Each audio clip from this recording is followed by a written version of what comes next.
Gemini, Sun, Moon, and Rising sign, August 2025 is going to be a very lucky month, one of the luckiest months of 2025 on the individual level. Jupiter and Venus are coming together in your money house, and it can be a positive breakthrough financially. We'll be talking about that in great detail in the timeline of this month's astrology. We also have some major energies coming through your sky that indicate healing a chironic wound that's been bothering you, like a sore that won't heal since 2019, to do with your career gains, earnings, and friendship circles. And we'll talk about how that plays out this month as well. I'm not going to lie to you. The first week of August is a bit crunchy. We're all going to be bumping into a very difficult energy with Mars and Saturn.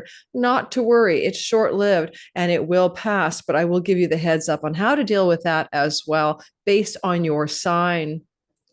If you're new here, welcome. My name is Lori Lothian. I am using the Western Tropical Zodiac, whole sign houses, and fixed stars and minor asteroids are a big part of my regular fare on my channel. I put up more than 20 to 30 videos each month, all of it all signs content. If that kind of stuff interests you, would you mind hitting my like button, subscribing, and even hitting the notification bell? I'd appreciate that so very, very much. You guys are the reason I do the work I do.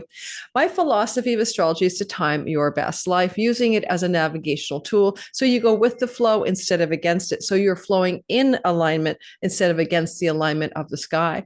And in order to do that, you don't have to listen to me on astrology channels or any other astrologer. You can learn to do this yourself. I teach a very simple class called Be Your Own Astrologer, Time Your Best Life. The class is called Sky Reader. I've taught it 5 different times, and this will be my 6th year teaching. It's a great class. It's an introduction to the basics of astrology, but then some simple but effective timing tools that you can use based on ancient astrology that are simple and don't require a lifetime of study. So come join me this fall. Mid-September, add 6 weeks for the live class. Want to know more about the course? Look in the description box below for the description of the class, the early bird discount list, wait list. We don't open enrollment card until July 31st. So if you want to get into that class with a discount code, you want to get on the discount code wait list, and that's in my description box below as well. Otherwise, on the 31st, the actual enrollment card does open on my website. All right, guys, enough of the enough of the promotion. Let's get on to your sign. I'm going to be showing you the sky. We're going to go through this at chronological order, and we have 2 lunations to talk about as well. Our time together will be anywhere from 25 to 30 minutes, and that is the best I can do without doing a whole sit-down reading with you. Please remember, general bell curve astrology, we are not talking about your natal chart. Yes, it can be accurate, and yes, you need to also understand that it's not a personal reading. Second of all, your sun sign, if you listen today for that, will be connected mostly to career and purpose matters in your life, whereas the moon sign is connected primarily to things to do with your home and your nest and where you live and domicile. And your rising sign is your simulation avatar character in the game of life.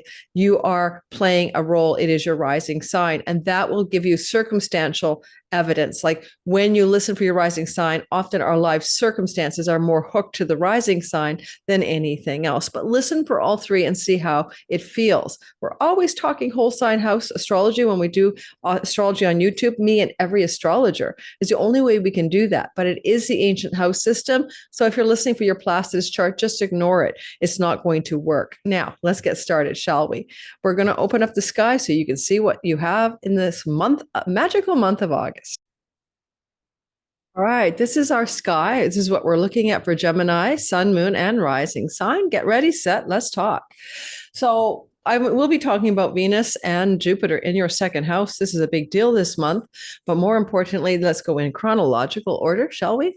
First thing you need to pay attention to is that you have opening the sky on the first gnarly week of August is a Venus square Saturn energy. Now it's also squaring Neptune, Venus as in your 1st house, Cancer squaring Saturn and Neptune. It can feel a lot of different ways, but something to do with your money, your spending, your expenses, and a square to Saturn in the house of career gains specifically can look like some kind of heavy energy, challenging energy, or critical turning point energy regarding your finances. Technically, Venus also talks about things that we value and possessions we'd love to have. And there may be a constriction here. You wanted that very big, beautiful, fancy sofa or some kind of object, and it doesn't seem to be happening the way you want. It's not the end of the world.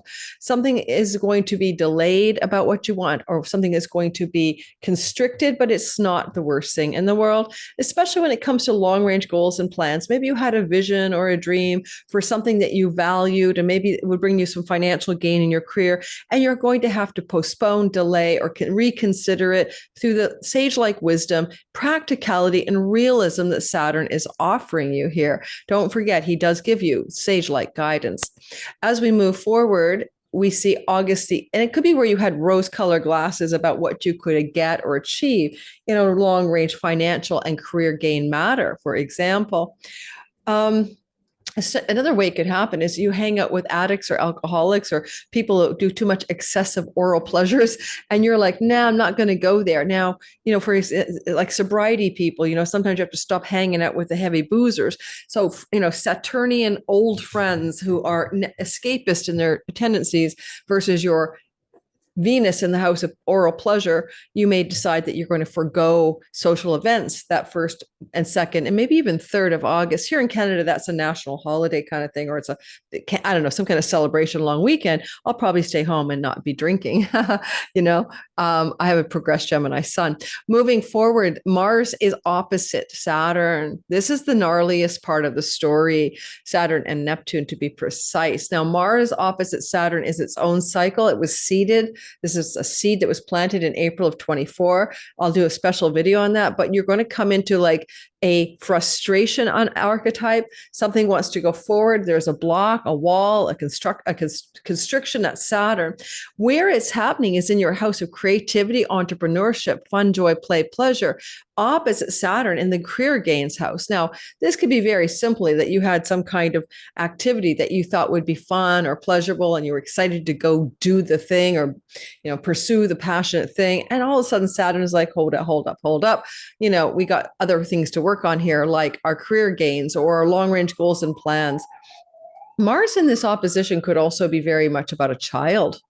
Maybe you have a kid and there's going to be a hardship for the child or conflict engaging your child with something, but really more likely if it's about your child, it's something they're coming into a hard stop, wall, or frustration about. And you might find yourself just having to observe it. So it may not even be about you. But nonetheless, Mars is in the 5th house, a good fortune house. Saturn is in a good spirit house. These are not the worst houses to have this tension emerging in your sky. A little bit of a feeling here of a kite forming in the sky at the same time on August 2nd. Let's move us to August 10th. You'll see the kite. August 10th. Oh, excuse my language. I move by days. August 8th to the 10th. August the 6th is when you first begin to feel it. That's because on August the 6th, Mars enters into Libra. So you begin to feel around August the 6th, this energy, this tension picking up between Saturn and Mars, forming a kite in the sky. You can see a kite here. Good news is that Uranus and Pluto are huge transformational energies that change our lives forever in ways that we could never predict or understand. And so you're having a kind of regeneration, transformation energy playing out here. It could be about things to do with your dharma, your purpose, your true goals in life, your long range goals and plans, as well as I already mentioned, and a realignment. Having Uranus, Geminis in your 1st house, with your sun, your moon, or in your natal 1st house are indications of erratic electric change, shocking breakthroughs, sudden epiphanies. And you're kind of in that space in this kite time. So really look clearly for about August 6th, 7th through to about the 10th, where you feel like you're having massive breakthroughs. And your natural gifts and talents that you were born with belong to the 5th house. And you may be also experiencing a resurgence or investigation of some of those gifts. Like I was born as a great reader, writer, and psychic. So would I reinitiate those gifts and talents in a way that's a breaking through? Maybe I would. So keep that in mind. Okay, let's keep on going. That's little tension in the sky. It doesn't last forever. I do love that Mars is trining Pluto in your 9th house. This could be a profoundly fortunate shift of gears towards a greater, deeper alignment with purpose. At the same time, understanding time Saturn says everything takes time. If you have a creative project, it'll take time. If you have a entrepreneurial business strategy, it'll take time. If your child's going through a difficult situation, there will be breakthroughs for that child, but it will take time. There could be breakthroughs as well in your romantic love life as well, which is a fifth house storyline. Now, Mars will be in the fifth house of children and romantic love and sexual love and romantic partners for quite a while, August 6th to September 22nd. That's where you're going to have some major activity happening. And it also fires up your competitive spirit, and you get you passionate around creative projects or entrepreneurial business projects as well. So it has a good side and potentially some challenges with your child, or your child's having challenges, or with a romantic partner, including separation or time apart or geographical distance with a romantic love partner. And again, that's a long story, right? As I said, August 6th to September 22nd. As we move forward into August 10th and 11th, Saturn will sextile Uranus. Saturn, the long game. Uranus, the surprising, unexpected, and epiphany energy. This is going to be exact or precise on the 10th and 11th of August. And so you can, in the second week, count on some kind of positive breakthrough energy. It really becomes most active around the 10th and 11th. So what is this excitement about? Well, if it's Uranus with your sun, it could be a career breakthrough. If it's and the gains of your career, giving you a steadfast, long-range way of pursuing your success that is also exciting, exhilarating, and unique and original. If it's your moon, it could be some breakthrough changes in your home to solidify a new home in exciting ways. But if it's your rising sign, then you are having the breakthrough, you are having the epiphany, and you are having the shift. And it could be a whole new vision, a whole new dream, or a whole new goal about what you would like to accomplish in this lifetime. And Saturn will help you with the long game strategy for the next 3 years.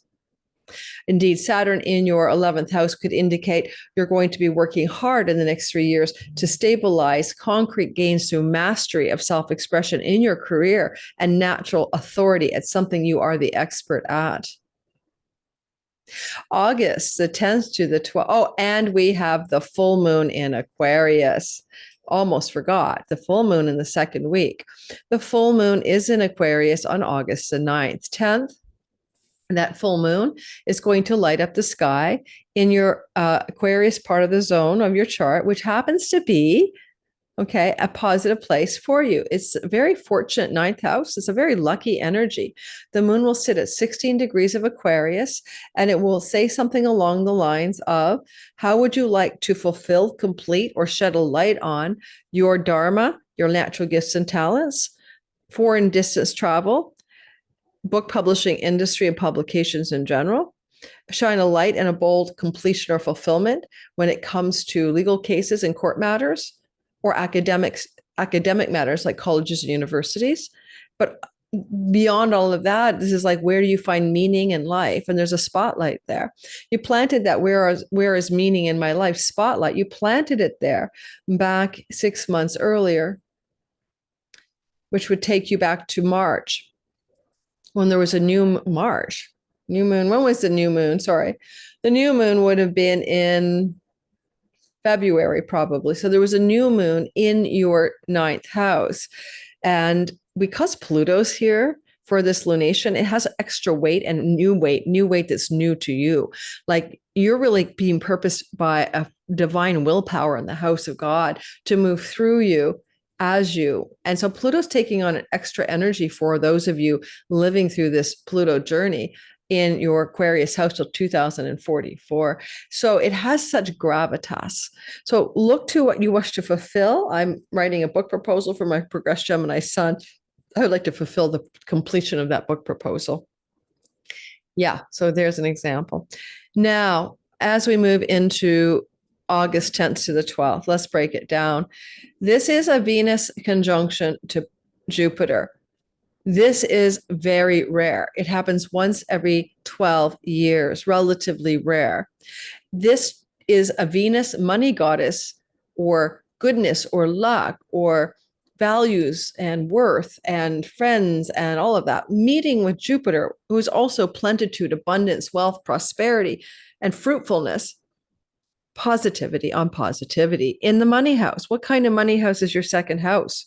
And this is, again, you got to go back 12 years to get this to come back to you.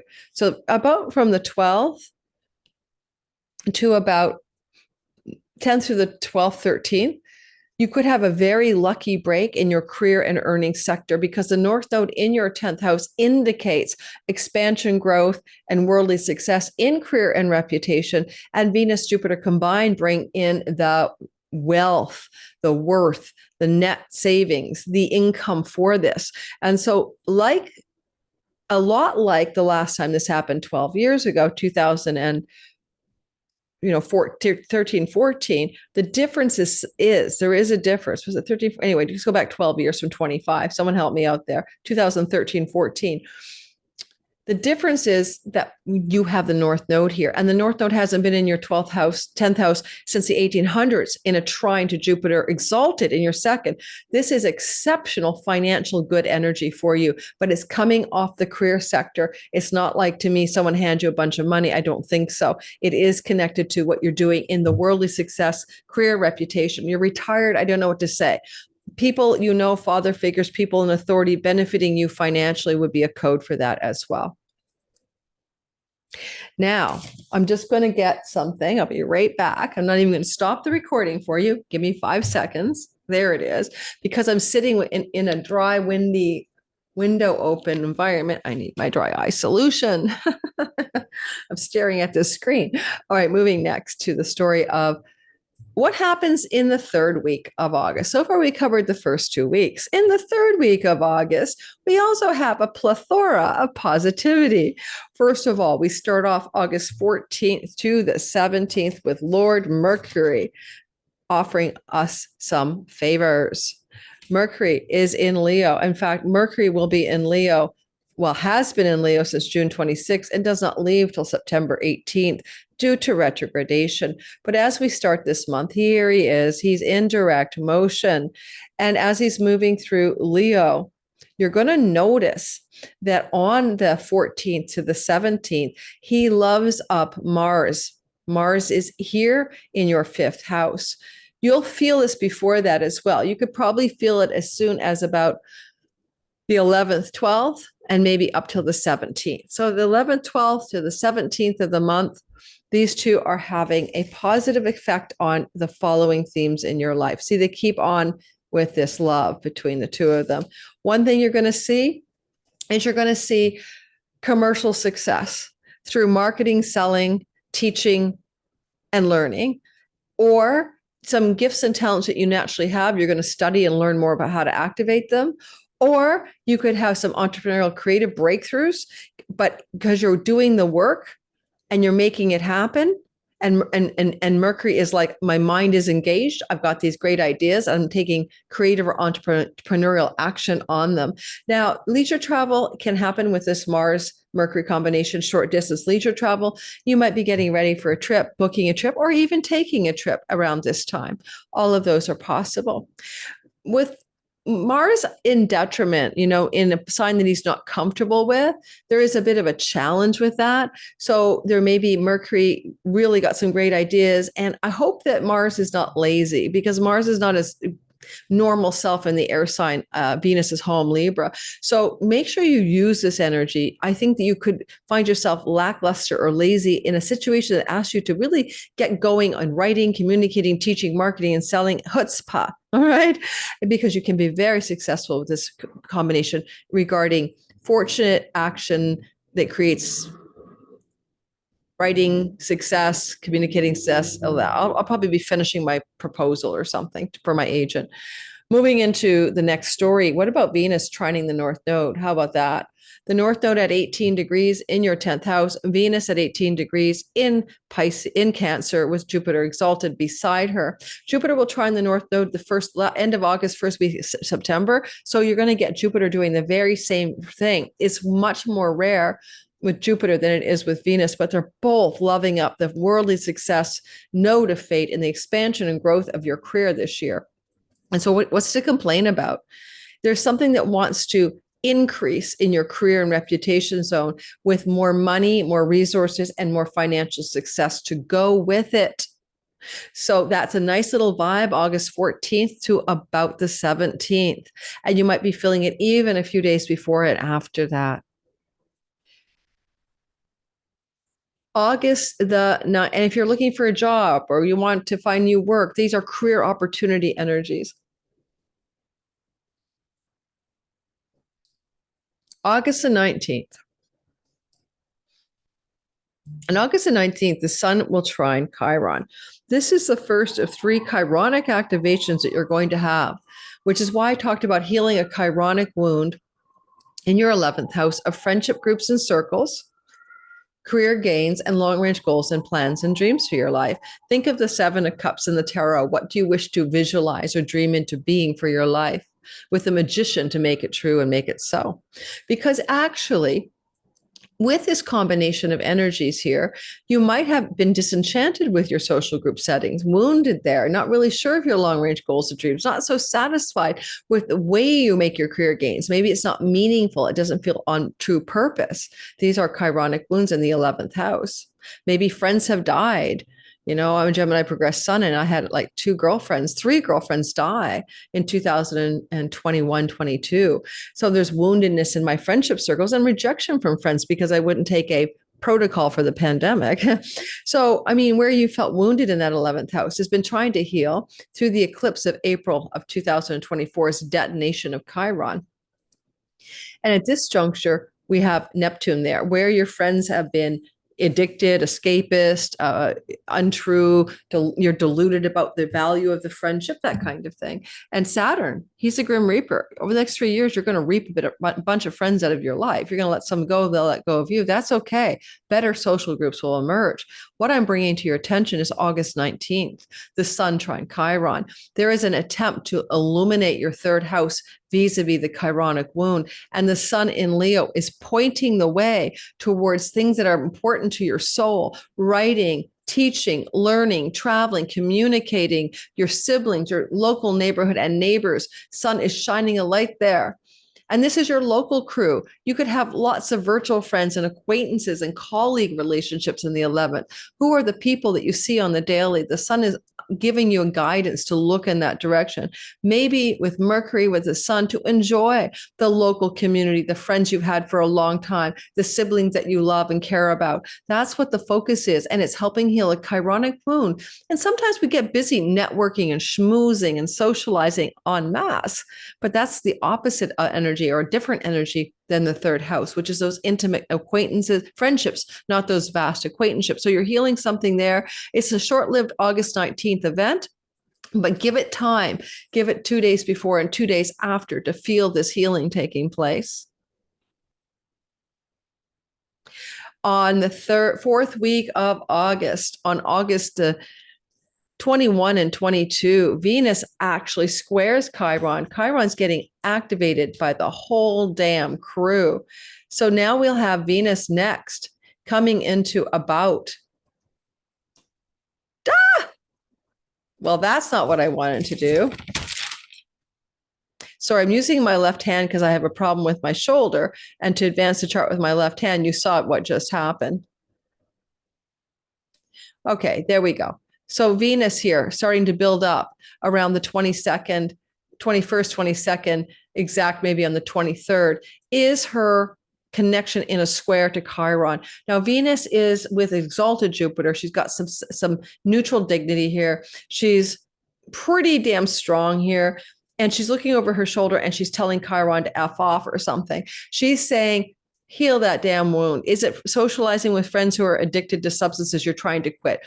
Is it financial abundance and prosperity that you feel you've limited yourself because you have dreamt too small, dreamt too tiny for who you are as a soul? Because believe me, Neptune would have you visualize something deep and true in his sextile to Pluto in your 9th house of Dharma and to purpose. And so this is a real alignment where Venus is just saying, when push comes to shove, you're not doing the thing that is out of alignment, out of Dharma, not on purpose in order to chase the paper or make the money. Sometimes this is salt in the wound. There may be an opportunity financially, but you realize if you take it, you're going to sell your soul.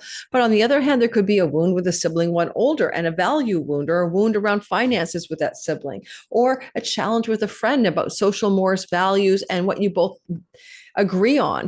You could have a friend breach one of your fundamental values, like honesty or truthfulness or kindness, and that could crack that friendship apart. But if that happens, it's because you're honoring your true values and who you wish to be and how you want to make your dreams in alignment with true purpose. Watch that date, August the 19th. Okay, keep it on your calendar, August the 19th, August 21st to the 22nd or so. Put it on your calendar, give it a day or two before and after that window, see what happens. At the very same time, we have a new moon in Virgo, 0 degrees of Virgo. Let's put the moon into the chart. So it will be a new moon on August the, well, it depends on your time zone. Let me just say that. It can be for August 22nd in some time zones, August 23rd, it's going to be August 23rd or 24th.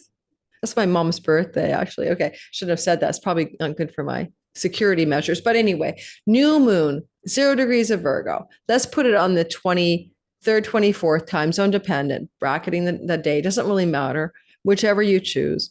August 23rd, 24th, the new moon in Virgo. It's even some places it'll be the 22nd, you know. And you're going to notice that there is a new beginning and a fresh start. Something new wants to be planted in the earthy soils of Virgo. Virgo is about health. And so you might also be planting a new seed around better health measures connected to what you let go of, especially in your food and what you eat at home, especially things in your home. You want to be making a healthy home, maybe healthy cleaning products, detox the home, detox your environment, let go, surrender, release. The South Node is here, making it very karmic. It only happened to be a new moon here like this 18 and a half, 20 years ago. So how can you surrender, release, and let go of that which is not serving your better health? It's a priestess and a celibate energy and a sacred and magical energy. So, letting go of some parts of you that, you need to like realign, find the inner priest and priestess in you. That's a vibration. This is the midnight hour. This is what you do home alone in your private life. And so no one sees what this new moon plants. Only you know what it is. With Mercury as Lord of the new moon, you might plant a seed to do with writing, teaching, communicating, traveling, because Mercury is in that third house, and leaning into soul alignment, of course, which we've already talked about. The new moon takes place, yes, on the dates of the 23rd or 24th of the month, 22nd, 23rd, 4th, yet it plays out over the course of 6 months and maybe 2 weeks after. First 2 weeks after the moon, look for what you're surrendering, letting go of, about home, in the home, connected to the home, purity, health, sacred duties, inner, priestessness energy, okay? Virgo has a sheaf of wheat in her hand. She's a virgin priestess. So maybe eating more nutritional foods that come from the earth to clean up your health. That would be a classic story. Because this moon is 0 degrees squaring Uranus in your first house, it can be a massive breakthrough, an insight, an epiphany of some kind. It might just open up doors of new insight and understanding. Finally, a new moon in the 4th house can bring a new home in the 6 months that follows. That's another possibility as you surrender one home to get ready for a new home. The next thing to pay attention to is in the last week of August, you're going to have Venus trining Saturn and sextiling Uranus. Yes, it's a nice alignment. Let's put Venus into the mix here. You'll see her around the 25th and the 26th. Here, she's going to come into a trine to Saturn. We need to move her forward. It's all time zone dependent. So around August the 26th at 12 a.m. in Montreal. So August the 24th at the evening of in Vancouver, Canada, Venus is going to be in Leo. And she's going to flow to Lord Saturn and Neptune in your 11th house. You haven't seen this energy ever in your lifetime. It's first in a lifetime with Venus and with Neptune and Saturn receiving this flow from Venus. Venus in Leo is like a diva. She's entitled, but she can bring a lot of good things to your communicating house, your social media landscape, your writing, your teaching, your learning, and your traveling. Venus represents siblings, sisters in particular here, and you may travel to visit siblings August the 26th. You can't make this stuff up, but I should be visiting my sister in Ontario at that time. You cannot even make it up. So visiting the sisters, visiting the family, aunts, uncles, cousins, maybe traveling to see people, but you have a glow on in your social media, communicating, writing, energy. The diva, the celebrity, the popularity can be building up at this time. And yes, she comes through here once every year, but not with necessarily Mercury beside her. So writing projects, social media projects, business and marketing and selling projects are going gangbusters with positive luck. And because of Saturn, it's long game strategy. Things you're cultivating now will have a long tail on it of at least 3 years of success. So look forward to that. It's a great time to incite new fertility of creative projects and get them set up, get them scaffolded, get them created. Any of those things will do. All right, that's what I got for you. She's going to opposite Pluto, of course, but I'm not really too concerned about that. It lasts a whole day. Venus opposite Pluto is like a day where you see the power of love and the love of power in one flashpoint. And this is aligning you with writing, communicating, marketing, selling, and book publishing. For example, if I damn well get a book proposal together for Eileen, maybe she's got some good news. She's found a publishing house who wants it. Mercury brings the news, Venus brings the luck, Pluto brings the book publishing. That's what you're seeing in houses 3 and 9. I'm just giving you an example. Okay. Powerful people in far off foreign lands are going to be supporting you at this time as well. All right. On the 24th, the sun squares Uranus. It's a one-day event. So it's the sun on the 24th in Virgo squaring Uranus. It could look like on the 24th, 25th, 26th, some kind of breakthrough around your focal point for your career. Virgo is a sign of the writer, but also the healthy one. You could have a real connection to a new career that Mercury approves of. He happens to be in your writing house. You're communicating, you're speaking, podcasting, social media, an insight, a flashpoint, a breakthrough. If you're thinking of changing your home or moving your home, this could be a turning point in the decisions on where you wish to live and moving or changing home for sure. Okay. With Mercury sextiling Mars in the house of children and romantic love partners, changes of home may involve children and or romantic love partners as well. Would the change happen that day? No, but anytime, at least in the 2 weeks after that moon. So keep that in mind till the end of August or early September. Early September, yeah. Now, the other thing we want to mention is that Venus in this condition is also sextiling Uranus. And again, it's very good breakthrough, break free energy. I don't even know how to say it. It's all exciting, exhilarating, positive, and potentially lucrative. August the 25th to the 26th is a good time for you. I want you to put it on your calendar and say, good, surprising things are happening to me. I look forward to this time. On August the 31st, Mercury finishes up with Chiron. Don't forget, I've mentioned already, August 19th, Sun trine Chiron. And then August 21, 22, Venus squares Chiron. And finally, Mercury does the tidying up of the loose ends on August 30th, 31st, and he trines Chiron. So there's something about you really moving past a chironic wound and you're being pummeled by the sky, okay? You're being pummeled by the sky to heal the wound. It would be good if I was actually on your sign, right? So let's fix it. So there we have Chiron at 26, Mercury at 25. This is August 30th. So let's say August 29th to 31st. Information, news, phone calls, text messages, and emails coming through the transom or travel opportunities, with the energy of completing a woundedness around friends, long-range goals and dreams, and career gains. Best I can do. That's the best I can tell you about it. Could involve a sibling one older and a sibling one younger as well, or it could just be the simple, I heal a chironic wound around 11th house matters because I want to be on purpose in this life, and Mercury's helping me do that. You will get some kind of message coming in. If it's not an email, phone call, text, or conversation, look for synchronicities and signs. Look for contracts and deals that really propel you forward in a very deeply purposeful manner. And that's what I've got for you, you Gemini, Sun, Moon, and Rising. Don't forget to like, subscribe, and come check out Sky Reader. I'd love to have you as a student in my class this fall. Summertime is over. It's time to get back to school, September and October. I'd love to see you there. I hope some of you will join me to be your own astrologer and time your best life. Have a very good month of August.